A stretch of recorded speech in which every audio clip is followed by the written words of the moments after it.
Patrick struggling at the moment from the tackle of the non-penalty. Just that. He turned his ankle during that challenge, so we'll give him as long as possible. Junior's back, which is good.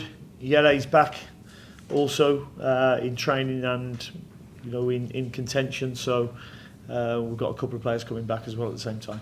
You think Patrick won't feature on Sunday, or you still think he can?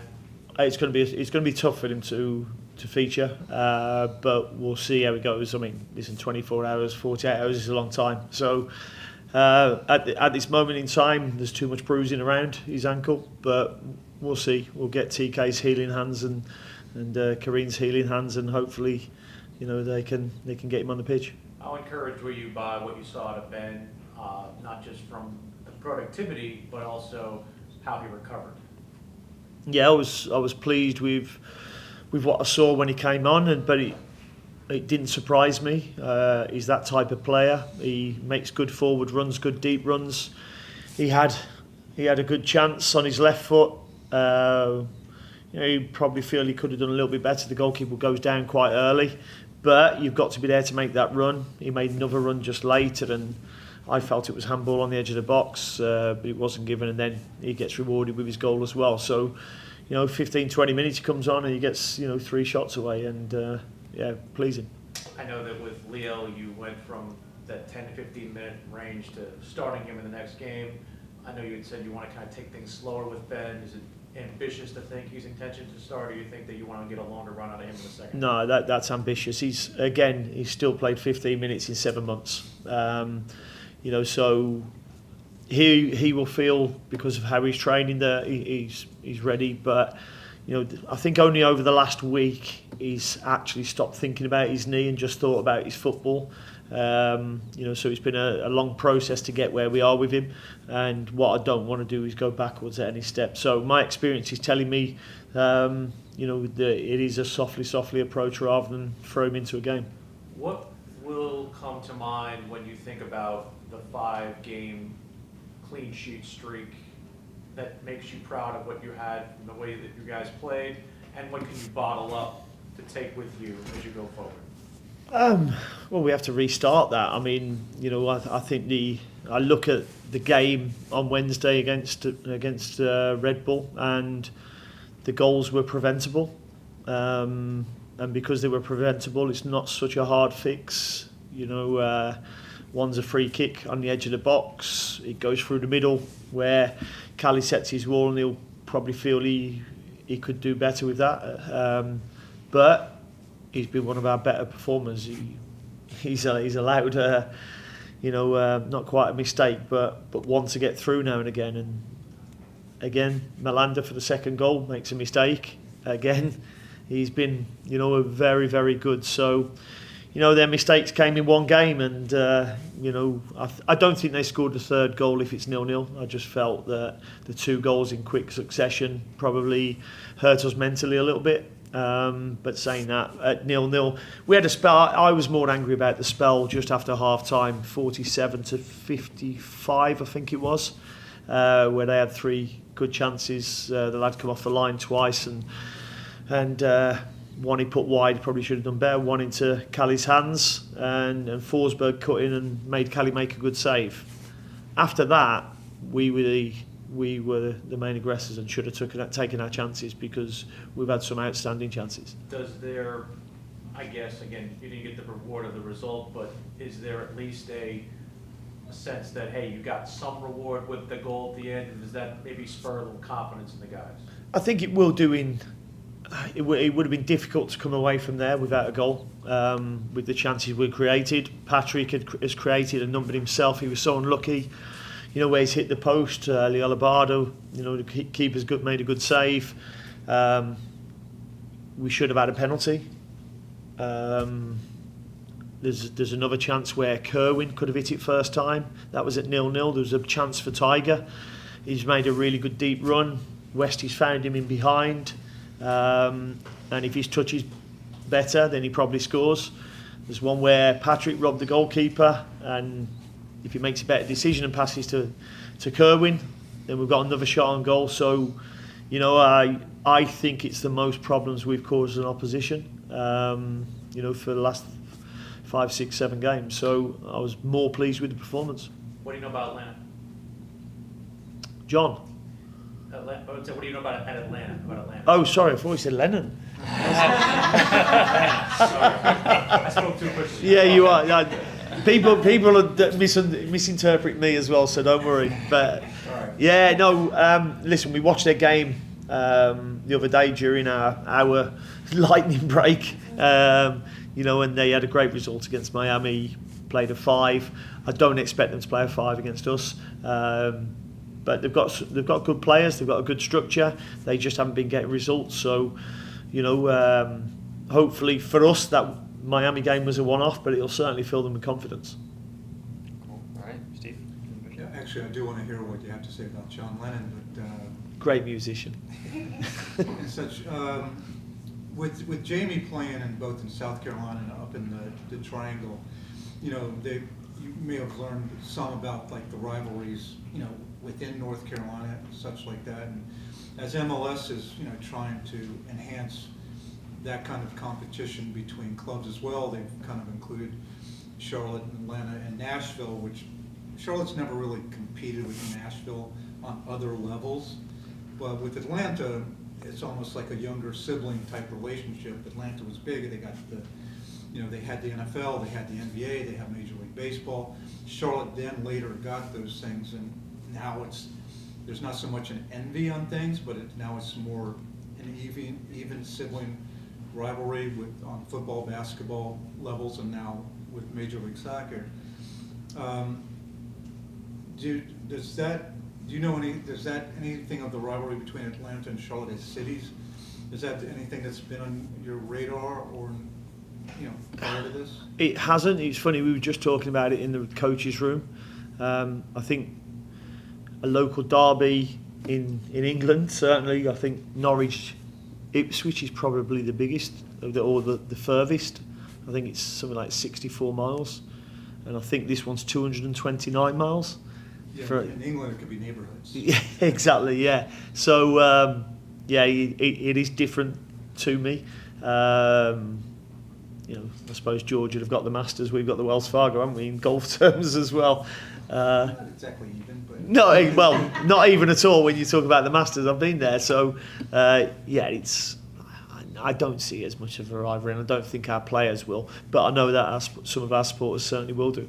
Well, the fan bases do it because, again, it's the closest thing. We're connected by I-85 and things like that. But how important are derby matches, rivalries, you know, authentic ones that build that? And you need time for those to build. Yeah, they're really important because bragging rights are everything. You know, I've been involved in them. Villa, Birmingham. You know, big rivalries there. You see it with Manchester and Liverpool, Manchester United, Man City. You know, there's big rivalries all across, and there's no bigger than Celtic Rangers. You know, and we're a young club still. You know, we'll build up them rivalries, but the players will certainly be aware of it, and I'll make them aware of it because it's so important to our supporters. And are there situations, games from your experience, either as a player or as a coach, from a derby or rivalry that you know, humorous, has impact on you? That's, you know, a favorite story. I think everybody knows my favourite story. It wasn't really a favourite story. It's just the fact that, you know, somebody ran on the pitch and punched Jack Grealish in the back of the head, and he went and scored the winner, won 1-0, and he got interviewed after the game about somebody coming and hit him on the back of the head, and he said it was the greatest day of my life because he scored the winner against Birmingham City. So yeah, it wasn't a bad day in the end. But that's also one that you kind of grew up in too as a fan. Yeah, it is definitely. It's one that I grew up into, and you know, as you say, that was neighbourhoods, and you know, I've got family who are Birmingham City fans, but on that day we certainly don't talk. So you said you were going to talk to the players about this. So you feel it's in the interest of the game and the sport to. I think we're representative of our club and our supporters. So if it means a lot to our supporters, then our players deserve to know. How does Christmas go when you don't win in that matchup? You cancel it. He cancelled Christmas. That's a lump of coal. Yeah. Bridget, you got a few? So you're saying to score, we just need to knock our guys in the back of the head a little bit? No. It worked for Enzo. He got kicked in the head and he scored Yeah. the goal. After the loss on Wednesday night, how do you get the team's mentality to change? I think it was a devastating loss. How do you get them to reset their mindset for the game against Atlanta? No, we've done our review on the game already, and without going into too much, I actually said to the players, if we draw Red Bull in the playoffs, I think I'd be happier out the two clubs, even though we got beat, because I think we've got smaller fixes with the problems they created us, and they've got bigger fixes with the problems we caused them. What we've got to make sure is that we just execute, our opportunities. So, yeah, disappointed that our unbeaten run and clean sheets has gone, but now we start again, and it's not too much of a hit because first half we were in total control, and considering I watched the game last year in the playoffs and they beat us well. I thought that was a really tight game the other night. And so you say you've watched Atlanta. What have y'all prepared for without giving them too many secrets? What are some of the things that you've worked on so that we can be successful on Saturday night? Well, that's why I thought you said Lennon, because the right back is probably one of their... Brooks line.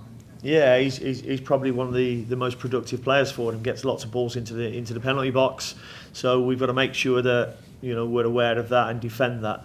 I thought their first goal the other night came from our rest defence. It wasn't good. We had too many players behind the ball and not enough in front to stop the counter attack, which led to the free kick for their first goal. So making sure that that's right. But again, I'm more always concentrating on ourselves rather than the opposition. On that note, it appears that the team is getting better in the final third, getting the ball to the final third. It's just a problem in finishing. Is there anything specifically that you're working on? Is it a mental thing, or do you think it's just we're just getting too excited in the moment? What do you think is causing the issues with us finishing? Yeah, I think one of them is obviously experience. We've got a young team. We've been playing at times with three players who were playing legacy football last season in the MLS Next Pro. So it'll come with experience. I look at Patrick Adjumang, for instance. How he didn't get a penalty, nobody knows, because it was a Stonewall penalty. And if you need me to explain Stonewall, it means a definite penalty. And yeah, so Patrick's made 3 or 4 other chances for himself and others. He's just got to get better at his decision making, but that will come by what we do here in the classroom with him, in the learning zone, but also out on the pitch as well. And young Tiger made a great run, which we've been talking about. It's just his final touch. Kerwin Vargas the same. So it's our decision making, and the more often we can put them in them situations for them to make better decisions, the better they'll become. And one thing, I didn't hear you say anything about João Pedro. Did he got a knock on Saturday night? Is he okay? Yeah, no, he's okay. I think he just landed on his wrist awkwardly, and but he should be okay. Okay, that's it. Brilliant. Thank you. Caleb? Hey, Coach. Hi. Just one for you.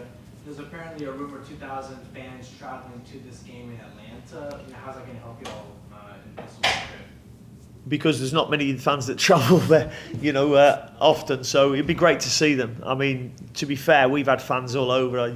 There's been a spattering of fans all over all the places we've been to so far. But it'd be nice to have so many following us, and our job is to make sure we make them proud and put in a performance that gets a result for them. Appreciate it. Good luck this weekend. Cheers, thank you. Steve, can I follow up?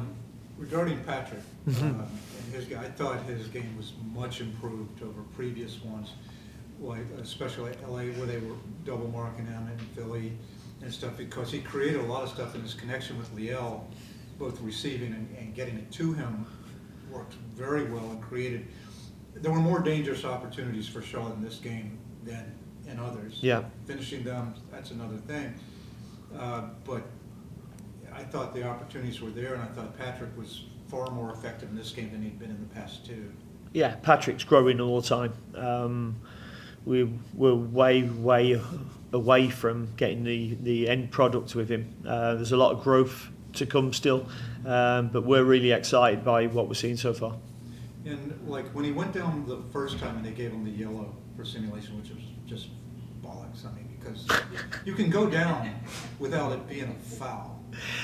Listen, the way I would probably explain it is, if the referee decided to give a penalty, it would not have got overturned. So how can it be simulation? No, but I'm talking about like the first one, the second one where he. No, I'm on about the first one. Yeah. So he got booked for simulation. Yeah. But if the referee gives that penalty, they won't overturn it with VAR because there's enough contact. Yes, there was. So it's not simulation. Yes. Yeah. Yeah, the yellow. We're agreeing on that. That, Violent agreement. Yeah. yeah, that thing. And the second one is the one I thought was. But the assault. Well, I don't know. As a centre back, I'll say no. To be honest, I actually don't think the lad means it. I just think he actually stumbles and falls into Yes, it. I don't But think it. but the that's still a referee foul. but the referee says he got the ball, which he clearly didn't. So I mean, listen, referees can make mistakes. Yes. Assistant referees can make mistakes, but somebody in the VAR studio cannot make that mistake because they'll hear the referee say, "No, he's got the ball." He can determine that he definitely hasn't got the ball, so he should be sending him to And the more monitor. So in Great Britain, that's a problem with VAR, with how they do that. Yeah, well, it's a clear and obvious error, so send him to the screen. It's a penalty. And listen, it's 3-0 at the time, so it doesn't change too much, but it's a penalty. And just quickly to Atlanta and their result against Miami. I mean, that's the best Atlanta's looked in a long time. And I was trying. It was hard to tell like how much Miami just wasn't contesting them on things because they're passing and everything was working for them. Then they could have had 6 or 7 goals and stuff. How do you, how can you be sure, or have an idea what Atlanta you're going to face? Is the one against Miami or all the others? I don't know. Yeah. I don't know, and I don't care. I'm solely focused on us and what we can do. I think we've had 2 good performances. We've had a bad 10 minutes against Red Bull. But other than that, our performance levels have been really good. Okay, well, I need bragging rights, so. Yeah, okay. No worries. Anyone else? Good. We don't have anyone on the Zoom, so we'll wrap up there.